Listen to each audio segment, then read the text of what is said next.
cắt ban năng cham kapur ban chiết nong thau anh shak yeng darbar thau anh lok sabha man ta uslam na Shillong parliamentary seat ki seng san hima ga jala kilas dang ga chingya penksan baka wei ka khambyang bania ka wei pat walla ki trelang ha sarkar MDA2 habakran shikilat pathai khubor ba MH kharkrang nong Ktien ga Atiar Janata party Meghalaya unit hak no phai singi khat new trek kulalangkot arjar apsaw ulong ba kimat ïakren gom ka innerline permit ba kachung penrong Ktien Khasi ha khrenet ba phra ken kham suk la da job ka BJP hakani ka kanti ba manta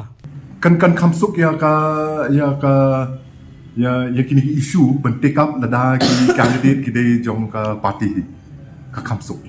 long the thing is hangnu kan na ba pidon lang na party lada ki na ka party ka push ta ki issues definitely na po Delhi you can come snap ya ka tat malan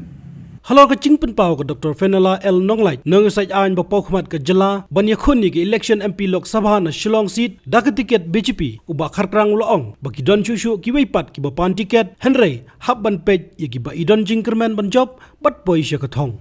kam dei ka ta feel women candidate tam the long nya pej ka vulnerability jong ka candidate ru te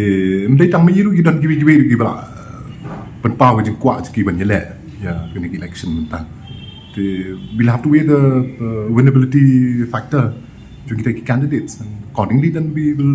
send it to Delhi for approval. And ultimately, Delhi will approve which is the best candidate. Lady candidate is there who's indicated her keenness to contest the elections, and we'll definitely look into it also. Including Kyrwoh ki ba kwa ek BJP ticket, kita Kyrwoh ki ongba ki kwa banile na BJP ticket. Bang lada kim yo bederu doesn't matter, kim num contest you. That is one thing. I mean, they are all party workers, so they'll abide by what the party tells them to do.